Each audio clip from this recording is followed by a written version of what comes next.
Hello everyone and welcome to অর্পণ maths. আচ্ছা, আমরা এই সেশনটাতে পিএসসি ক্লার্কশিপ 2019-এ যে এক্সামটা হয়েছিল তার যে কোয়ান্টিটিভ অ্যাপটিটিউডের কোশ্চেনগুলো পড়েছিল, আমরা জানি সেখানে 30টা কোয়ান্টিটিভ অ্যাপটিটিউডের কোশ্চেন পড়েছিল।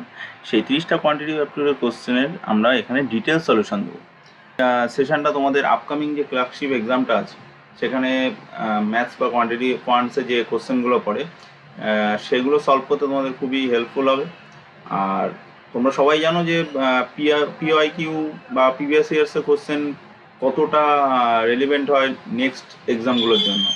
তাতে কিছুটা আইডিয়া পাওয়া যায় যে আমরা কিভাবে প্রস্তুতিটা নেব বা কিভাবে প্রিপেয়ার করব যাতে আমরা আউট অফ 30 একটা গুড স্কোর করতে পারি।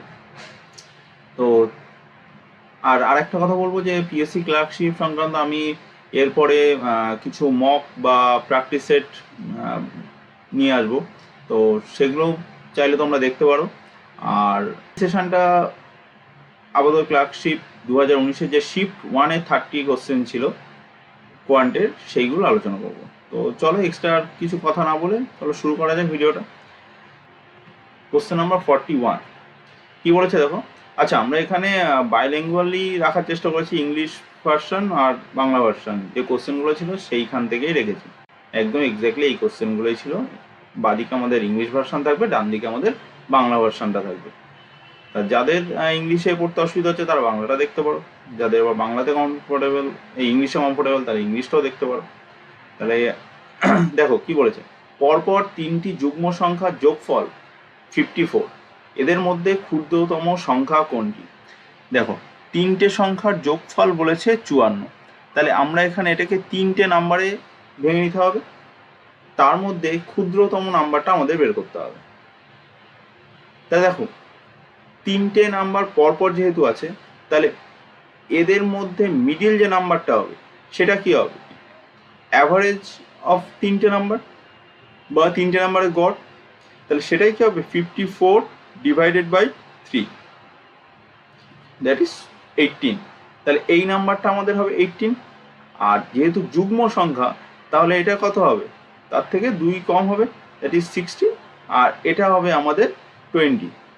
তাহলে এখানে কি বলেছে? আমাদের ক্ষুদ্রতম সংখ্যাটি বের করতে দিয়েছে, তাহলে ক্ষুদ্রতম সংখ্যা আমাদের হবে 16, it is option D right answer. যদি আমাদের বৃহত্তম সংখ্যা বের করতে দিত তাহলে কি হতো? আমাদের অ্যান্সার হতো 20। এবার দেখো, এখানে যদি আমাদের বলা থাকতো যে 3টে পরপর যুগ্ম সংখ্যা নয়, 3টে পরপর ইন্টিজার বা পূর্ণ সংখ্যা বা পূর্ণ সংখ্যা, তাহলে আমাদের অ্যান্সারটা কি হতো? আমাদের সেই একই হতো, 54কে আমরা 3টে নাম্বারে ডিভাইড করতাম, তাহলে আমাদের মিডিল নাম্বারটা হতো 18, আর আগের নাম্বারটা হতো 17, আর তারপরের নাম্বারটা হতো আমাদের 19। সেক্ষেত্রে আমাদের ক্ষুদ্রতম সংখ্যা যদি বের করতে হতো তাহলে সেটা হয়ে যেত আমাদের 17। তাহলে এটা বোঝা গেল। তাহলে অপশান ডি হয়ে যাচ্ছে আমাদের এখানে কারেক্ট। দেখো, খুবই ইজি কোশ্চেন, তোমরা একটু যদি কেয়ারফুলি করো তাহলে এটা প্রত্যেকটাই 30 কোশ্চেন, 30 আউট অফ 30 পুরো টোটালটাই অ্যান্সার করতে পারবে। দেখো এবার বলছে 42 নাম্বার কি বলছে দেখো, বলছে এটা সরলতম মান বা সিম্পলিফাই করতে বলেছে। তাই সিম্পলিফিকেশন থেকে একটা কোশ্চেন এসছে। দেখো কি আছে, আমরা এখানে লিখে নিই 0.2 প্লাস 0.2 মাইনাস 0.2 ভাগ 0.2 ইন্টু ব্র্যাকেট 0.2 ইন্টু 0.2। দেখো আমরা কি রুলসটা জানি? বদমাস বিওডি এমএস। তাহলে ফার্স্টে আমাদের কিসের কাজ হয়? ব্র্যাকেটের কাজ হয়। তাহলে আমরা ফার্স্টে ব্র্যাকেটের কাজটা করবো। এটা ব্র্যাকেটের গুণটা করলে কত হবে? 2 2 4। দেখো এখানে পয়েন্টের একটা, এই পয়েন্টের পরে দুটো ঘর আছে, এখানে পয়েন্টের পরে একটা, সরি পয়েন্টের পরে একটা ঘর, এখানেও পয়েন্টের পরে একটা ঘর। তাহলে আমাদের এখানে পয়েন্টের পরে কি হবে? দুটো ঘর হবে। তাহলে 0.04, দ্যাট ইজ 0.04। তাহলে 0.2 ইন্টু 0.04 ডিভাইডেড 0.2, 0.2 প্লাস 0.2। দেখো বদমাশরে আমাদের ডিভিশনের কাজ আগে হবে, দেন মাল্টিপ্লিকেশনের কাজ। তাহলে আমরা ডিভিশনটা আগে করব, এখানে মাইনাস আছে, তাহলে ডিভিশন আমরা যদি করি 0.2 ডিভাইডেড বাই 0.2, তাহলে এই পোর্শনের ভ্যালুটা কত আসলো 1, তাহলে 1 ইন্টু 0.04 মাইনাস 0.2 0.2। তাহলে সিম্পলিফাই করার সময় আমরা যে টার্মটা আগে করছি সেটা আমি এখানে লিখে নিচ্ছি, তাহলে তোমাদের বুঝতে সুবিধা হবে। এবার দেখো এখানে ইনটুটা আগে করবো, তাহলে 0.04, আর এখানে অ্যাডিশন করলে কত হবে 0.4, তাহলে 0.4 থেকে 0.04 যদি আমরা মাইনাস করি তাহলে আসবে 0.36, তাহলে 0.36 হয়ে যাচ্ছে আমাদের কারেক্ট, তাহলে 0.36। দেখো সিম্পলিফিকেশন থেকে আমরা দেখতে পাই যে একটা কোশ্চেন কিন্তু আসে, আমরা প্রত্যেকটা শিফটে দেখতে পারি, এর আগের শিফটেও বা এর পরের শিফটেও একটা করে কোশ্চেন পড়ে। এরপরে আসি কোশ্চেন নাম্বার 43, বলেছে একটা ফল বিক্রেতা 10 টাকা দিয়ে 11টা আপেল কেনে এবং 11 টাকায় 10টা আপেল বিক্রয় করে, তার কত লাভ বা ক্ষতি হয়। তাহলে এখানে দেখো কি বলেছে, ফার্স্টে আমাদের বলছে 10 টাকা দিয়ে 11টা আপেল কেনে, এটা অ্যাপেল আর এটা প্রাইস, আর বিক্রি করার সময়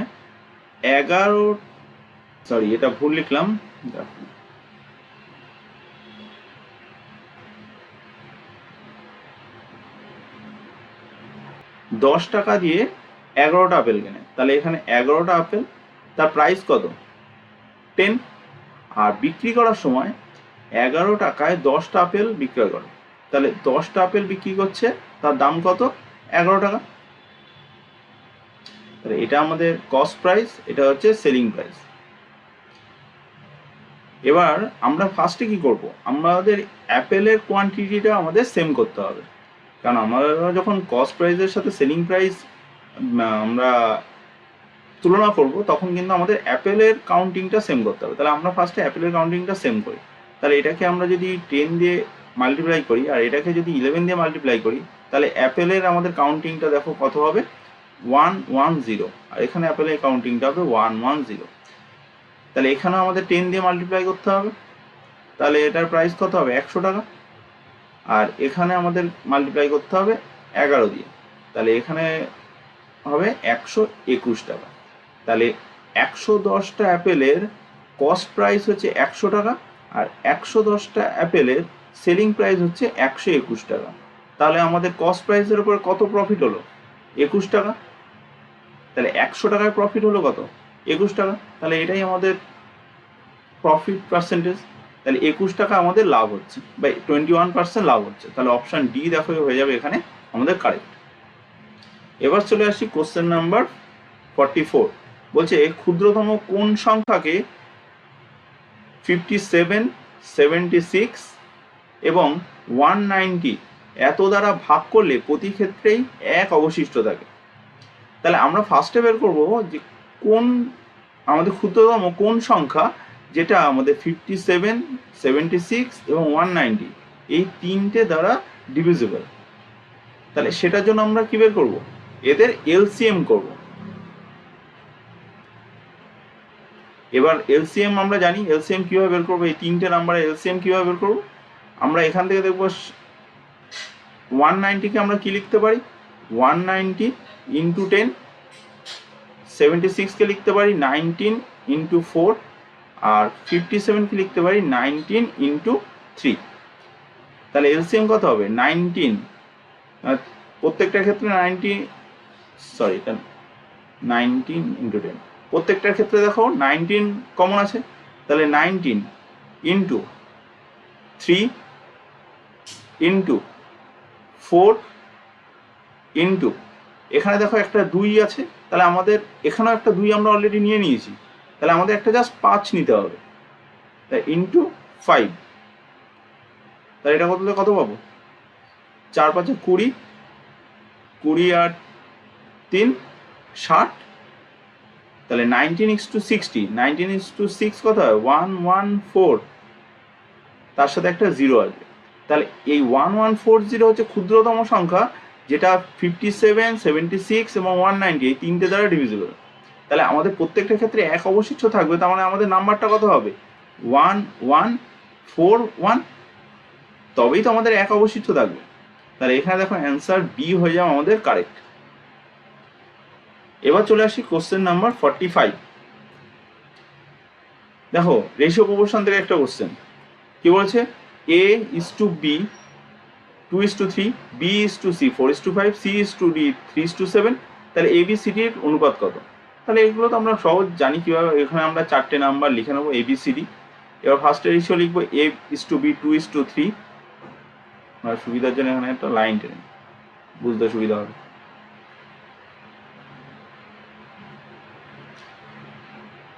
ab 2:3, bc হচ্ছে 4:5 আর cd হচ্ছে 3:7। তাহলে দেখো এবার আমরা কি করব, এখানে এই যে আগের নাম্বারটা এখানে রিপিট করব, 3 এখানে 3 লিখে নিলাম, এখানে 3 লিখে দিলাম, এখানে কি লিখবো 5, আর এখানে লিখবো পরের নাম্বারটা এখানে রিপিট হবে 4। তাহলে ঠিক সেম ভাবে এখানে হবে আমাদের 3, এখানে হবে আমাদের 3। এবার জাস্ট উপরে মাল্টিপ্লাই করব, তাহলে কত হবে 4 2 8, 3 8 24, 3 4 12, 3 5 36, 3 5 15, 45, আর 3 5 15 সাথে 105। তাহলে দেখো একবার 3 দ্বারা ডিভাইডও করা যাচ্ছে, তাহলে 3 দ্বারা ডিভাইডেড করলে এটা কত হচ্ছে 8 12 15 আর 35। আচ্ছা আমরা এখানেও কিন্তু 3 দিয়ে এটা কেটে নিতে পারতাম, প্রত্যেকটাই 3 দিয়ে কেটে নিতে পারতাম। দেখো 3 এখানে 3 এখানে 3 এখানেও 3, তাহলে আগেই আমরা কেটে নিতে পারতাম। তাহলে এখানে দেখো অ্যান্সার কি হবে 8:12:15:35। তাহলে অপশন এ হয়ে যাবে আমাদের কারেক্ট। এবার চলে আসি কোশ্চেন নাম্বার 46। কি বলেছে, একটি নৌকা 3 ঘন্টা স্রোতের অনুকূলে 9 কিমি অথবা স্রোতের প্রতিকূলে 9 কিমি এবং স্রোতের অনুকূলে 18 কিমি যেতে পারে। স্থির জলে নৌকার গতিবেগ কত? তাহলে 3 ঘন্টায় আইদার যেতে পারে 9 কিমি স্রোতের প্রতিকূলে, আর স্রোতের অনুকূলে গেলে 18 কিমি যেতে পারে। আমাদের স্থির জলে নৌকার বেগ মানে স্পিড অফ বোটটা বের করতে দিয়েছে। তো আমরা ধরে নিলাম স্পিড অফ বোট হচ্ছে বি, আর স্পিড অফ স্ট্রিম মানে স্রোতের গতিবেগ সেটাকে আমরা ধরে নিলাম এস। তাহলে বি প্লাস এসটা কি হবে আমাদের ডাউন স্ট্রিম স্পিড, আর আপ স্ট্রিম স্পিড কি হবে বি মাইনাস এস। এবার আমাদের যে কন্ডিশনগুলো বলেছে সেটা দেখো, আমাদের স্রোতের প্রতিকূলে মানে আপস্ট্রিমে আমরা যদি 9 কিলোমিটার যাই আপস্ট্রিমে, তাহলে আমাদের সময় লাগে 3 আওয়ার। তাহলে আপস্ট্রিমের স্পিড কত? UP equals to 9/3, that is 3। আর 9 কিমি যদি ডাউন স্ট্রিমে যায় তাহলে আমাদের সময় লাগে কত? 18 কিমি যদি আমাদের ডাউন স্ট্রিমে যায় তাহলে সময় লাগে 3 আওয়ার। তাহলে down stream equals to 18/3, that is 6। তাহলে ডাউন স্ট্রিম আমাদের এসে গেল 6, that is B plus X is 6, আর বি মাইনাস এস সেটাই হয়ে গেল আমাদের 3। তাহলে আমাদের এখানে আমরা যদি ক্যালকুলেট করি কি পেয়ে যাব, যদি আমরা অ্যাডিশন করি এস এস কেটে যাবে, তাহলে 2b ইকুয়ালস টু 9, তাহলে b equals to 9/2, that is 4.5। তাহলে অপশন বি হয়ে যাবে আমাদের এখানে কারেক্ট।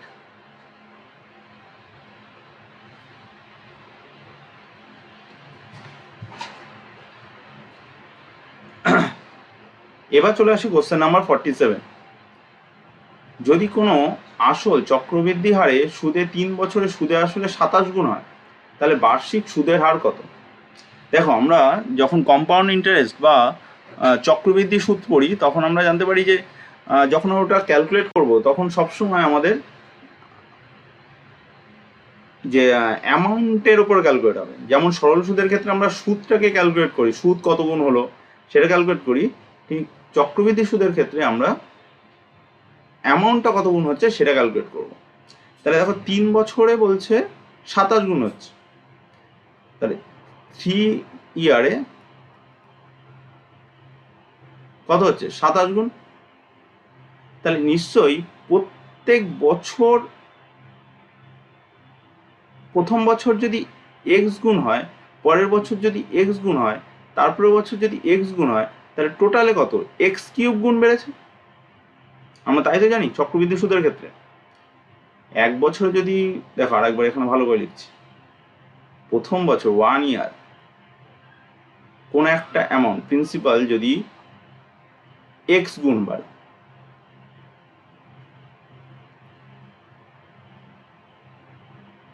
তাহলে সেকেন্ড ইয়ার বা এখানেও যদি আমরা 1 ইয়ারে সেটা আবার কত গুণ এক্স গুণ বাড়বে। চক্রবৃদ্ধির ক্ষেত্রে আমরা জানি যে অ্যামাউন্টটা সবসময় সেম মাল্টিপ্লাই করে, তাহলে এখানে 1 ইয়ার, সেখানেও এক্স গুণ বাড়বে। তাহলে টোটাল 3 বছরে কত গুণ বাড়বে এক্স কিউব গুণ। তাহলে এখানে দেখো আমাদের কোশ্চেনে বলা আছে 27 গুণ বেড়েছে, তাহলে প্রতি বছর কত গুণ বেড়েছে, তাহলে x cube equals to 27, x equals to কত 27কে লিখতে হয় 3 কিউব, তাহলে এক্স ইকুয়ালস টু 3। তাহলে প্রতি বছর আমাদের বেড়েছে 3 গুণ করে, এখানেও 3 গুণ বেড়েছে, এখানেও 3 গুণ বেড়েছে, এখানেও 3 গুণ বেড়েছে। তার মানে আমরা বলতে পারি যে 100 যদি প্রিন্সিপাল হয়, সেটা এক বছরে হয়েছে 300, 3 গুণ বেড়েছে। তাহলে আমাদের ইন্টারেস্টটা কত হয়েছে, ইন্টারেস্ট এটা যদি প্রিন্সিপাল হয়, এটা যদি অ্যামাউন্ট হয়, তাহলে ইন্টারেস্ট কত হবে 200 টাকা। তাহলে প্রিন্সিপাল 100-র উপর ইন্টারেস্ট হয়েছে 200, আমাদের বলছে বার্ষিক সুদের হার কত, তাহলে 200%। তাহলে অপশান ডি হয়ে যাবে আমাদের এখানে কারেক্ট। আচ্ছা, তোমরা যদি কোনো অঙ্কর ক্ষেত্রে সলভ করতে গিয়ে বা বুঝতে অসুবিধা, তোমরা কমেন্ট সেকশনে জানিও, আমি সেটা পরের ভিডিওতে আবার সেটা আরেকবার আলোচনা করে দেবো। তো অবশ্যই কমেন্ট সেকশনে জানিও যে কোন নাম্বার প্রবলেমটাতে কোন জায়গাটায় সমস্যা হচ্ছে। এবার চলে আসি কোশ্চেন নাম্বার 48। বলছে একটা 200 মিটার একটা প্রতিযোগিতায় এ ঘন্টায় 5 কিমি বেগে দৌড়ায় এবং বি যখন 8 মিটার এগিয়ে যায় তখন এ দৌড় শুরু করে। আচ্ছা, আমরা এখানে ছবিটা আঁকি, কি বলছে, এটা টোটাল 200 মিটার রেস। 200 মিটার রেসে এ স্পিড হচ্ছে 5 কিমি পার আওয়ার। এবার বলছি বি যখন, ধরো এটা টোটালটা 200, বি যখন 8 মিটার এগিয়ে যায়, বি এখানে এগিয়ে আছে 8 মিটার, তখন এ দৌড়ানো শুরু করছে। তবুও বিকে 8 সেকেন্ডে পরাজিত করে এ, মানে এ যখন দৌড় শেষ করছে বিকে 8 সেকেন্ডে পরাজিত করে। তাহলে বি এর গতিবেগ আমাদের বের করতে হবে। দেখো এখানে কিভাবে করব, তাহলে আমরা ফার্স্ট বের করে নেবো যে বি এর কত সময় লাগছে। দেখো এ এর স্পিড কত আছে 5 কিমি পার আওয়ার, 5 কিমি পার আওয়ার, সেটাকে আমরা যদি মিটার পার সেকেন্ডে নিয়ে যাই, আমাদের প্রত্যেকটা হিসাবটা আছে মিটার পার সেকেন্ডে, তাহলে 5 ইন্টু 5/18 দিয়ে মাল্টিপ্লাই করবো, তাহলে আমরা পাবো 25/18 এত মিটার পার সেকেন্ড। তাহলে আমরা স্পিডটা কত পেয়ে গেলাম 25/18 মিটার পার সেকেন্ড। তাহলে এ কতটা দৌড়াচ্ছে, টোটাল 200 মিটার, তাহলে 200 মিটার যেতে এর কতটা সময় লাগে সেটা বের করে নিই।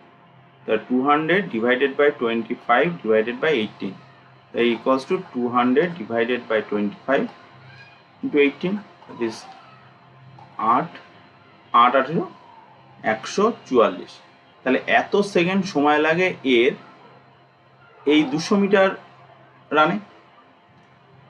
এবার বি এর কত সময় লাগে, বি কে বলেছে 8 সেকেন্ডে পরাজিত করে, তাহলে বি এর সময় লাগবে কত 8 সেকেন্ড বেশি, 8 সেকেন্ডে পরাজিত হচ্ছে, তাহলে টোটাল লাগবে 152 সেকেন্ড বি এর যদি 144 লাগে, বি এর লাগবে 152। এইবার এই 152 সেকেন্ডে একটা জিনিস আমার মাথায় রাখো, এ কিন্তু 200 মিটার দৌড়াচ্ছে, কিন্তু এই 152 সেকেন্ডে এ কতটা দৌড়ায় এই ডিস্টেন্সটা। তার কারণ যখন এ স্টার্ট করে বি অলরেডি 8 মিটার এগিয়েছিল, তাহলে বি এই 152 সেকেন্ডে 192 মিটার দৌড়ায়। তাহলে 192 ডিভাইডেড বাই 152, এত মিটার পার সেকেন্ড হবে বি এর স্পিড। তাহলে সেটা 4 দিয়ে ডিভাইডেড করলে কত আসবে? 48 ডিভাইডেড বাই কত? 3, 4 38, আবার 2 দিয়ে যাবে 24, 19। তাহলে 24/19 এটাই হয়ে যাবে আমাদের মিটার পার সেকেন্ড, এটা হয়ে যাবে বি এর স্পিড। তাহলে অপশান দেখো বি হয়ে যাবে কারেক্ট। দেখো আমি আরেকবার রিপিট করে দিচ্ছি আমরা কিভাবে করলাম। দেখো ফার্স্টে কি করলাম, 200 যেটা আছে টোটাল ডিস্টেন্স, এই টোটাল ডিস্টেন্সের মধ্যে বি কতটা যায়, বি কিন্তু দৌড়েছে, মানে আমরা কাউন্টিংয়ে করব, বি দৌড়েছে 192 মিটার। বি টোটালটাই দৌড়েছে, কিন্তু আমরা এ যখন থেকে দৌড়ানো স্টার্ট করছে এর কম্পারিজনে এ যদি 200 মিটার দৌড়ায়, বি কিন্তু দৌড়েছে 192 মিটার। এইটাই এখানে বোঝার আছে।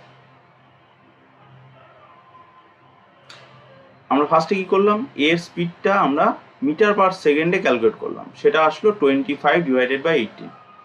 এবার এই 25 divided by 18 metre per second স্পিডে যদি যায়, তাহলে 200 মিটার যেতে কত সময় লাগবে সেটা ক্যালকুলেট করে নিলাম, সেটা হলো 144 সেকেন্ড। তাহলে এ টোটাল সময় লেগেছে 144 সেকেন্ড। তাহলে বি এর কত সময় লাগবে, বি কে তো 8 সেকেন্ডে পরাজিত করেছে, তাহলে বি এর নিশ্চয়ই 8 সেকেন্ড বেশি লাগবে। তাহলে সেটাই আমরা এখানে বের করলাম 152 সেকেন্ড। এবার বি গেছে কতটা, 192 মিটার, সময় লেগেছে 152 সেকেন্ড। তাহলে বি এর স্পিড কত, 192 ডিভাইডেড বাই 152, তাহলে হয়ে গেল 24 ডিভাইডেড বাই 90। এবার চলে আসি পরের কোশ্চেন। বলছে বার্ষিক 10% চক্রবৃদ্ধি হার সুদে 10,000 টাকা 3 বছরের সুদে আসলে কত হবে। তাহলে প্রিন্সিপাল কত আমাদের, 10,000, রেট অফ ইন্টারেস্ট 10%। আচ্ছা 10%কে আমরা লিখতে পারি 1/10। তাহলে 10-এর ওপরে 1 আমাদের ইন্টারেস্ট। তাহলে আমাদের কোনো প্রিন্সিপাল 1 বছরে কত গুণ বাড়বে, 10-এর ওপরে 1 বাড়ছে, তার মানে 10 যদি থাকে সেটা বেড়ে হয়ে যাবে কত, 11। তাহলে প্রতি বছর বাড়ছে 11/10 গুণ। এর বলছে 3 বছরে সুদে আসলে কত হবে, তার মানে 10,000 টাকা যেটা প্রথম বছরে বেড়ে কত হবে 11/10, পরের বছর আবার 11/10, তারপরের বছর আবার 11/10। তাহলে আমরা এটা ক্যালকুলেট করি। তাহলে এখানে 3টে শূন্য কেটে যাচ্ছে, 11 11 121 ইন্টু 11, 1331, তার সাথে একটা 0। তাহলে আমাদের দেখো অপশান ডি হয়ে যাবে একটা কারণ। দেখো এটা খুবই easy question, profit and loss বলছি, তোমাদের সিম্পল ইন্টারেস্ট বা কম্পাউন্ড ইন্টারেস্টের এই কোশ্চেনগুলো কিন্তু ডিরেক্ট কোশ্চেন। প্রিন্সিপাল দেওয়া আছে, আমাদের রেট অফ ইন্টারেস্ট দেওয়া আছে, টাইম দেওয়া আছে, এটা খুবই ইজি। চলো এরপরে আসি কোশ্চেন নাম্বার 50। কোনো বস্তুর ক্রয় মূল্য ও বিক্রয় মূল্যের অনুপাত 10:11। ক্রয় মূল্য সিপি আর বিক্রয় মূল্য এসপি এর অনুপাত হচ্ছে 10:11। শতকরা লাভ কত, তাহলে দেখো 10-এর উপরে কত আমরা লাভ করছি, 1, তাহলে কত হচ্ছে 1/10। তো 1/10কে আমরা কি বলতে পারি, 10%। 10-এর উপরে 1 বাড়ছে, 100 তো কতবার 10, তাহলে অপশান বি হয়ে যাবে এখানে কারেক্ট। স্ট্রেট ফরওয়ার্ড কোশ্চেন এটা প্রফিট অ্যান্ড লসের ক্ষেত্রে। এই টাইপের কোশ্চেনগুলো কিন্তু একদম মিস করা যাবে না। এবার চলে আসে কোশ্চেন নাম্বার 51। এবিসি এর বয়সের অনুপাত 5:8:9 যদি এ ও সি এর বয়সের সমষ্টি 56 হয়। দেখো রেশিওতে তাহলে আমাদের সমষ্টি কত, 5 আর 9 এর অ্যাডিশন করলে কত পাবো, 14। তাহলে 14 ইউনিটের আমাদের ভ্যালু, অরিজিনাল ভ্যালু দেওয়া আছে 56, তাহলে 1 ইউনিটের ভ্যালু কত, 56 ডিভাইডেড বাই 14, দ্যাট ইজ 4। আমাদের বের করতে বলেছে বি এর বয়স কত, বি এর বয়স মানে 8 ইউনিট, তাহলে 8 ইউনিটের কত হবে ভ্যালু, 8 ইন্টু 4, দ্যাট ইজ 32। তাহলে অপশন বি হয়ে যাবে আমাদের কারেক্ট। এবার চলে আসি 52। তাহলে আবার একটা সিম্পলিফিকেশন আমি এখানেই করি। দেখো 0.02 প্লাস 0.0049, তাহলে 49-এর বর্গমূল করলে আমরা কত পাবো? 7। এখানে পয়েন্টের পরে 4 ঘর আছে, তাহলে আমরা এখানে কত পাবো? পয়েন্টের পরে 2 ঘর, তাহলে 0.07 প্লাস 0.02 তার উপরে রুট, তাহলে আমরা অ্যাডিশন করছি 0.09 তার উপর রুট, দ্যাট ইজ 0.3। তাহলে অপশান দেখো ডি হয়ে যাবে আমাদের এখানে কারেক্ট। সিম্পলিফিকেশন থেকে কিন্তু কোশ্চেন আসছে বেশ, এই নিয়ে দেখো এই শিফটেই 2টো কোশ্চেন পড়ে গেল। তাহলে সিম্পলিফিকেশনটা ভালো করে কিন্তু রিভাইজ করতে হবে, সেটা একটু তোমরা খেয়াল রেখো। এবার চলে আসছি কোশ্চেন নাম্বার 53। দেখো আবার একটা সিম্পলিফিকেশনের কোশ্চেন। এখানে কত আসবে ভ্যালু? দেখো 0.01, এটার ভ্যালু 0.1 প্লাস 0.81 81-এর বর্গমূল করলে কত পাবো? 9, তাহলে 0.9, তারপরে 121-এর বর্গমূল করলে পাবো 11, তাহলে 1.1 প্লাস এটা পাবো 0.03, তাহলে 0.1 আর 0.9 অ্যাড করলে কত পাবো? 1 প্লাস 1 প্লাস 1.1 প্লাস 0.03, তাহলে কত হচ্ছে? 1 পয়েন্টের পরে 13, 2.13, তাহলে অপশান ডি হয়ে যাবে আমাদের এখানে কারেক্ট। দেখো সিম্পলিফিকেশনের ক্ষেত্রে কিন্তু আমরা এই পয়েন্টের পরে কত ঘর হচ্ছে বা পয়েন্টের পরে কিভাবে অ্যাড করতে হয় ওগুলো কিন্তু একটু ঠিকঠাকভাবে নলেজ থাকা দরকার। আর নলেজ থাকলে আমাদের একটু কেয়ারফুলি হ্যান্ডেল করতে হবে যাতে ভুল না হয়ে যায়। কখনো স্টেপ জাম্প করতে গেলে অনেক সময় ভুল হওয়ার কিন্তু আমাদের চান্স থাকে, সেইটা আমাদের এড়িয়ে চলতে হবে। এবার আসি কোশ্চেন নাম্বার 54। বলা আছে দুটি সংখ্যার অনুপাত 10:7, তাদের পার্থক্য 105 হলে, তাহলে 10 আর 7 তাদের পার্থক্য কত? 3। এই 3-র ভ্যালুই আছে আমাদের 105। 3 ইউনিটের ভ্যালু হচ্ছে 105, 1 ইউনিটের ভ্যালু কত? 35। 3 দিয়ে ডিভাইডেড করলে পাবো 35। সংখ্যা দুটির সমষ্টি কত? তাহলে সংখ্যা দুটির ইউনিটের সমষ্টি কত? 17। তাহলে 17-এর ভ্যালু কত আসবে? 35 ইন্টু 17, তাহলে 5 17 85, 5 তোমার 8, 3 17 51, 8 59, 595, তাহলে অপশান এ হয়ে যাবে আমাদের এখানে কারেক্ট। তাই রেশিও প্রপোর্শন থেকেও আমাদের কিন্তু কোশ্চেনগুলো খুবই ইজি, কোনো ট্রিকি কোশ্চেন নেই, স্ট্রেট ফরওয়ার্ড কোশ্চেনই আছে। তাহলে তোমরা সেই বুঝেই করো। দেখো আমরা অনেক সময় অনেক কঠিন কোশ্চেন সলভ করতে করতে অভ্যস্ত হই। এসএসসির যে এক্সামগুলো হয় অনেক সময় অনেক টাফ এক্সামও থাকে, অনেক সময় ইজি এক্সামও থাকে, এই ইজি কোশ্চেনও থাকে। তো আমরা অনেক সময় মন থেকে ভেবে যাই যে খুব টাফ হবে, কিন্তু সেরকম কিন্তু সবসময় হয় না। তো তোমরা চেষ্টা করবে যে কোশ্চেনগুলো খুব ভালোভাবে কেয়ারফুলি হ্যান্ডেল করার, খুব ইজি কোশ্চেন থাকে যেন ভুল না হয়ে যায়। দেখো নাম্বার 55 বলেছে এ একটি কাজ 12 দিনে করতে পারে। দেখো টাইম অ্যান্ড ওয়ার্কের কোশ্চেন। টাইম অ্যান্ড ওয়ার্ক খুব ইম্পর্টেন্ট টপিক, প্রত্যেকটা এক্সামের ক্ষেত্রে টাইম অ্যান্ড ওয়ার্ক একটা খুব ইম্পর্টেন্ট টপিক। তাহলে সেই টপিকটা যেন কোনো রকম কোশ্চেন আমরা ভুল না করে আসি, আমরা সেইভাবে প্রিপারেশন নেবো যেমন যাতে time and work, pipe and system একই টাইপের কোশ্চেন পড়ে, এইগুলো যেন আমাদের মিস না হয়ে যায়। তাও কি বলেছে এ একটি কাজ 12 দিনে করতে পারে, এ কাজটা করে 12 দিনে। বি এর চেয়ে 60% বেশি দক্ষ, এর চেয়ে বি 60% বেশি দক্ষ, তাহলে বি এর সময় লাগবে কত? তাহলে 60% সমান আমরা কি লিখতে পারি? 3/5। তাহলে এখানে কোশ্চেনে কি বলেছে বি এর চেয়ে 60% বেশি দক্ষ, তাহলে এ যদি 5 হয় তাহলে বি কত?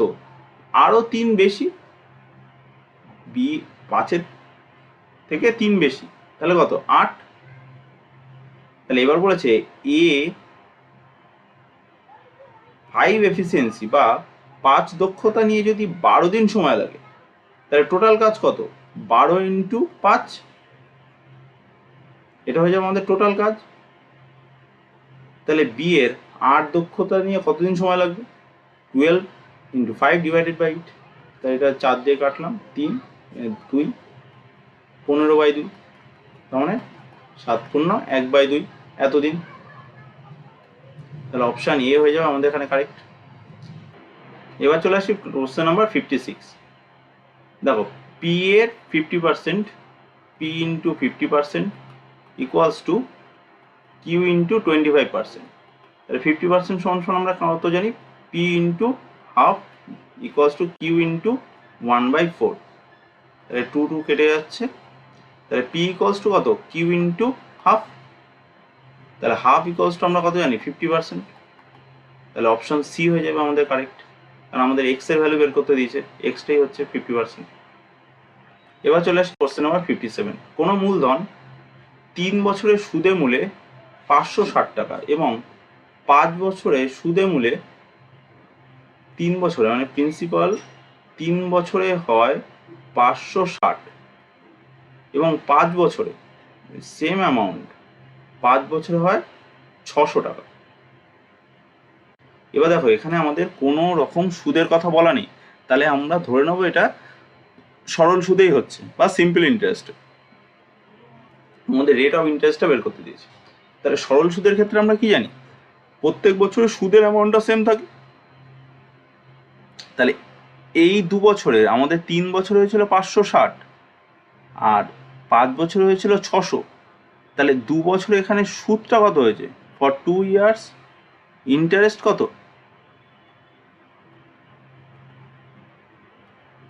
40 টাকা। তাহলে 1 বছরের জন্য ইন্টারেস্ট কত, 20 টাকা। তাহলে বার্ষিক সুদের হার বের করতে দিয়েছে। তাহলে আমাদের ফার্স্টে কি করতে হবে, প্রিন্সিপালটা বের করতে হবে, প্রিন্সিপালের অ্যামাউন্টটা কত। তাহলে 1 বছরে যদি 20 টাকা হয়, তাহলে 3 বছরে আমাদের সুদটা বের করে নেব। এই 560 টাকাটা কি, প্রিন্সিপাল প্লাস 3 বছর ইন্টারেস্ট। তাই 3 বছরের ইন্টারেস্ট কত, 20 ইন্টু 3 দ্যাট ইজ 60। তাহলে প্রিন্সিপাল আমাদের কত হবে, 560 ডিভাইডেড বাই 60, তাহলে 50, এই 500। তাহলে 500 হয়ে যাচ্ছে আমাদের প্রিন্সিপাল। এই প্রিন্সিপালের উপরে আমাদের বার্ষিক সুদ হচ্ছে 20 টাকা করে। তাহলে 500 টাকায় 20 টাকা, তাহলে 100 টাকায় কত, 4%। তাহলে অপশান বি হয়ে যাবে আমাদের, দেখো এখানে কারেক্ট। এবার চলে আসি কোশ্চেন নাম্বার 58। কোনো সংখ্যার 2/3 অংশের মান 26 হলে সংখ্যাটির 25% এর মান কত। আমি সংখ্যাটা ধরে নিলাম এক্স। এই সংখ্যার 2/3 অংশের মান 26, তাহলে এক্স এর ভ্যালু কত, 26 ইন্টু 3 ডিভাইডেড বাই 2, কাটলাম 13, 3 13 39। এর 20 এক্স এর ভ্যালু 39, এর 25%, 25% মানে 1/4। তাহলে 39কে 4 দিয়ে ভাগ করছি, কত হবে, 4 9 36 পয়েন্ট বসলো, পয়েন্টের জন্য 0 আসলো, 4 7 28, 4 5 20, তাহলে 9.75 হয়ে যাবে আমাদের এখানে কারেক্ট। দেখ অপশান ডি হয়ে যাবে কারেক্ট। এরপর আসি কোশ্চেন নাম্বার 49। দুটি সংখ্যার লসাগু হচ্ছে 315, তাদের অনুপাত হচ্ছে 5, এলসিএম 315, অনুপাত হচ্ছে 5:7।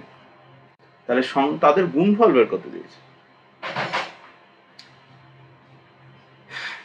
যদি দুটো সংখ্যা 5 এবং 7 হয়, তাহলে আমরা একটা সংখ্যা কি বলতে পারি, 5x, আর একটা সংখ্যা 7x। তাদের এলসিএম কত, 5 ইন্টু 7 ইন্টু এক্স, সেটাই ভ্যালু হচ্ছে 315। তাহলে এক্স এর ভ্যালু কত আসবে, 5 দিয়ে কেটে দিচ্ছি, 5 দিয়ে 5 6 30 আর 3 5 15, 7 দিয়ে কাটছি, 7 9 63, তাহলে এক্স এর ভ্যালু আমাদের আসবে 9। এবং তাদের গুণফল বের করতে দিয়েছে। তাহলে একটা সংখ্যা কত পাবো, 5x মানে 5 9 45, আর একটা সংখ্যা কত পাবো, 7 9 63। তাই 63 ইন্টু 45-এর ভ্যালু বের করতে দিয়েছি। কত হবে? 3 5 15, 5 হাতে আমার 1, 5 6 30, 31, 3 4 12, 2 হাতে আমার 1, 4 24, 25, 5 3 8 2, 1835। তাহলে 1835 হবে কারেক্ট অ্যান্সার। সি হয়ে যাবে আমাদের কারেক্ট। এবার চলে আসি কোশ্চেন নাম্বার 60। এক ব্যক্তি 40 কিলোমিটার ঘন্টা বেগে পি থেকে কিউ পর্যন্ত গিয়ে তার গতিবেগ 50% বৃদ্ধি করে। আচ্ছা, 40 কিমি পার আওয়ার। পি থেকে কিউ পর্যন্ত গেছে 40 কিলোমিটার পার আওয়ার, তারপর 50% বৃদ্ধি করে ফিরে আসে। আচ্ছা, এখান থেকে যখন ফিরে আসে তখন 40% গতিবেগ বৃদ্ধি 50% গতিবেগ বৃদ্ধি করে। দেখো 40 কিমির 50% কত হবে? হাফ, দ্যাট ইজ 20 কিমি বাড়িয়েছে। তাহলে ফেরার সময় স্পিড কত হবে? 60 কিমি পার আওয়ার। সমগ্র যাত্রাপথে তার গড় গতিবেগ কত হবে? তাহলে প্রথমে যখন গেছে 40 কিলোমিটার পার আওয়ারে, ফেরার সময় এসছে 60 কিলোমিটার পার আওয়ার। তাহলে এখানে আমাদের অ্যাভারেজ স্পিডে আমরা একটা ফর্মুলা জানি, 2xy divided by x plus Y. যদি যাওয়ার সময় স্পিড x হয়, ফেরার সময় স্পিড যদি y হয়, তাহলে আমাদের টোটাল অ্যাভারেজ স্পিডটা হবে 2xy divided by x plus Y. তাহলে 2 into 60 into 40 divided by 60 plus 40 যোগ করলে পাচ্ছি 100, 0 0 কাটছি, 4 6 24, 48। তাহলে 48 kilometre per hour. Option C হয়ে যাবে আমাদের কারেক্ট। এবার চলে আসি কোশ্চেন নাম্বার 61। যদি 579*2 সংখ্যাটি 11 দ্বারা বিভাজ্য হয়, তবে এক্স এর চিহ্নিত স্থানে যে সংখ্যাটি বসবে তা হলো। দেখো, কোনো সংখ্যা যদি 11 দিয়ে বিভাজ্য হয় তাহলে রুলসটা কি?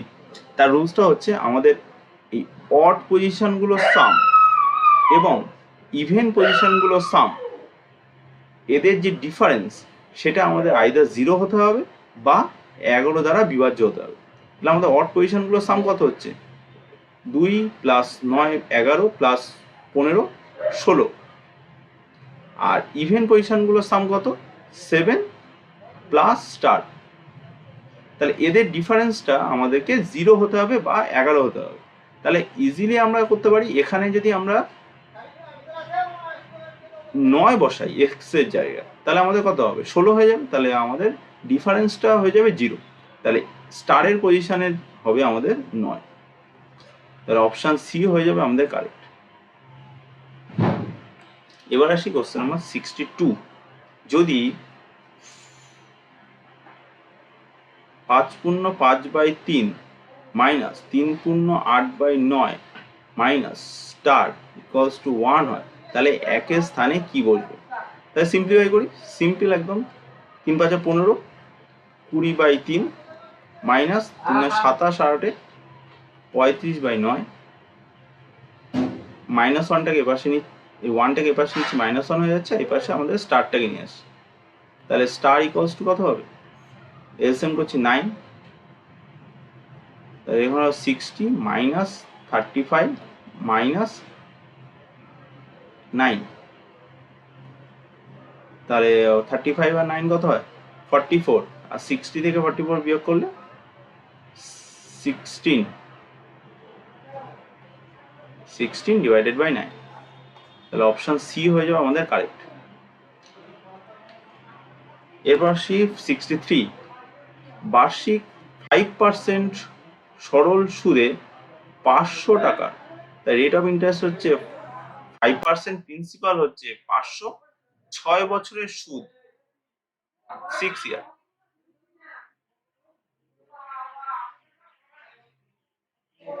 এর ইন্টারেস্টটা কত হয় বলেছে? আমরা ফর্মুলা কি জানি? P R T divided by 100। P এর ভ্যালু কত? 5 ইন্টু টি হচ্ছে 6 ডিভাইডেড বাই 100। 5 5 5 25, 6 25, 150। তাহলে 150 টাকা হয়ে যাবে আমাদের এখানে কারেক্ট।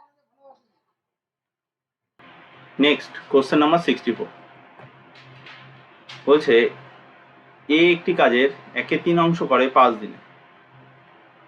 এ 1/3 অংশ করে 5 দিনে। বি ওই কাজের 2/5 অংশ করে 10 দিনে। এ বি একত্রে করলে কাজটি কত দিনে করতে পারে? তাহলে 1/3 অংশ কাজ করে 5 দিনে, তাহলে টোটাল কাজ করতে সময় লাগবে কত? 15 দিন।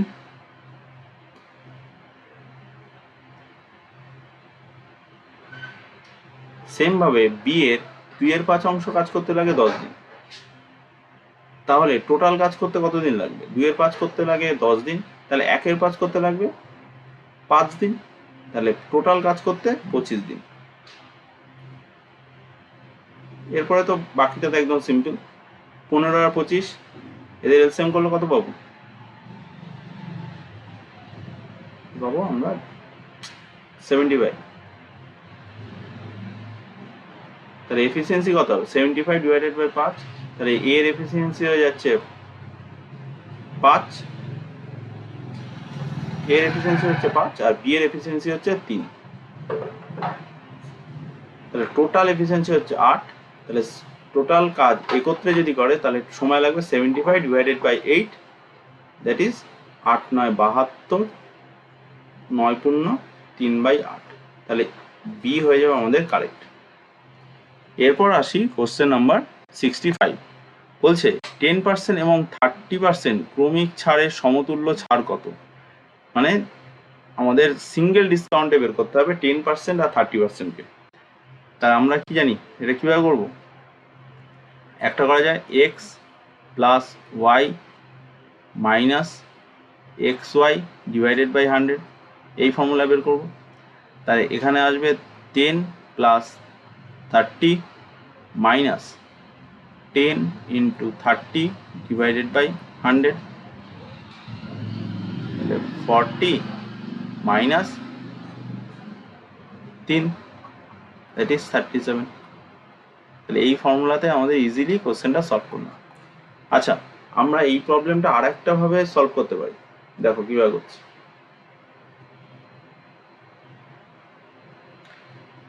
ধরে নিলাম 100 টাকা ছিল, প্রথমে 10% ছাড় দিয়েছে, তাহলে জিনিসটা কত দিয়ে কত হবে? 90। এর উপরে 30% ছাড় দিয়েছে, তাহলে জিনিসটার দাম কত হবে?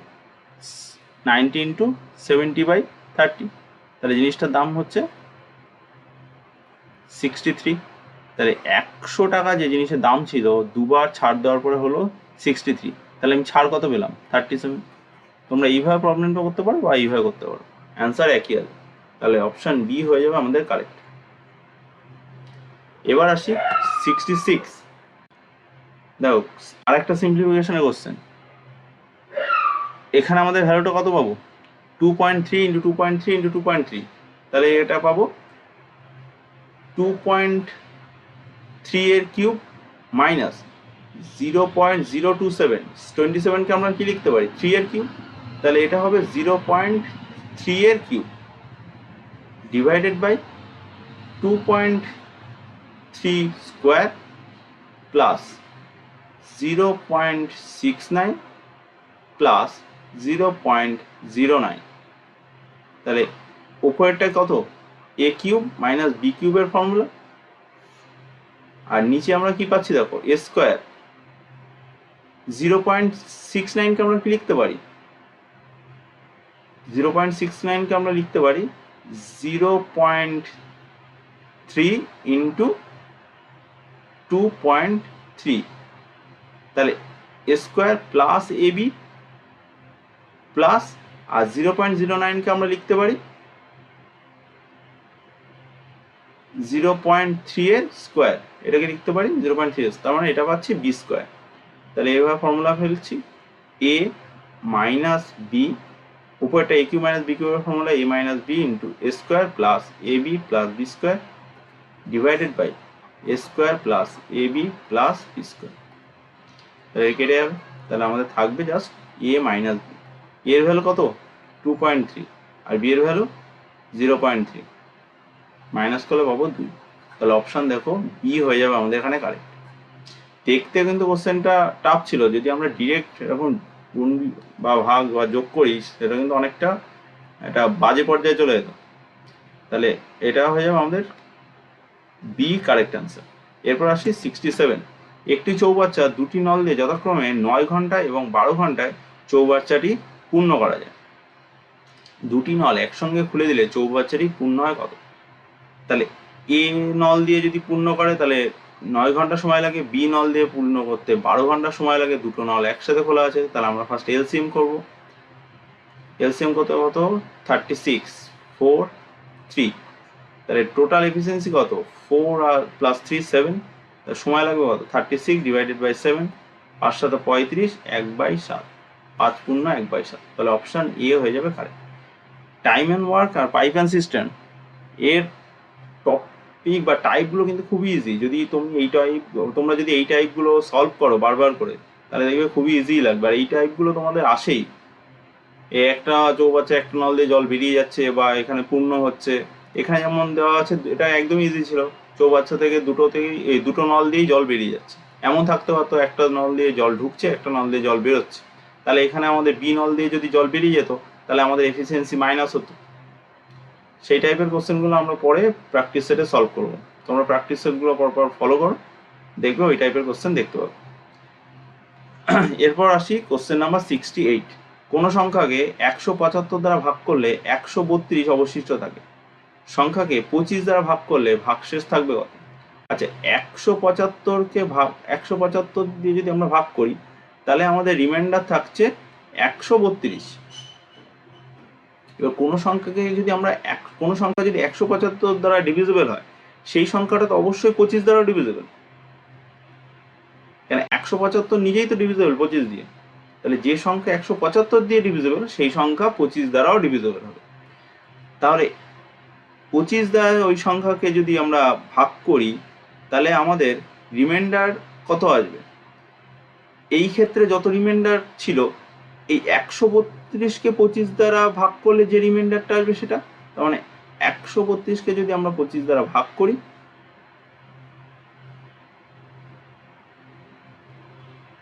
সেক্ষেত্রে রিমাইন্ডার দাও কত আসছে? 25, 5 25, 125, রিমাইন্ডার আসছে 7। এই 7 হয়ে যাবে আমাদের কারেক্ট। এরপর আসি কোশ্চেন নাম্বার 69। বলছে এ বি সি একটি কাজ যথাক্রমে এ বি সি যথাক্রমে 6, 12 এবং 24 দিনে করতে পারে। তাহলে একত্রে যদি কাজটা করে তাহলে কত দিনে করবে? তাহলে এলসিএম কত? 24। তাহলে এ এর এফিসিয়েন্সি 4, বি এর এফিসিয়েন্সি 2, সি এর এফিসিয়েন্সি 1। তাহলে টোটাল এফিসিয়েন্সি কি 4, 2, 7। তাহলে একসাথে যদি করে টোটাল সময় লাগবে 24 ডিভাইডেড বাই 7, 3 7 21, 3/7, 3 পূর্ণ 3/7। তাহলে অপশন ডি হয়ে যাবে আমাদের কারেক্ট। এরপর আসি কোশ্চেন নাম্বার 70। বলছে 150 গ্রাম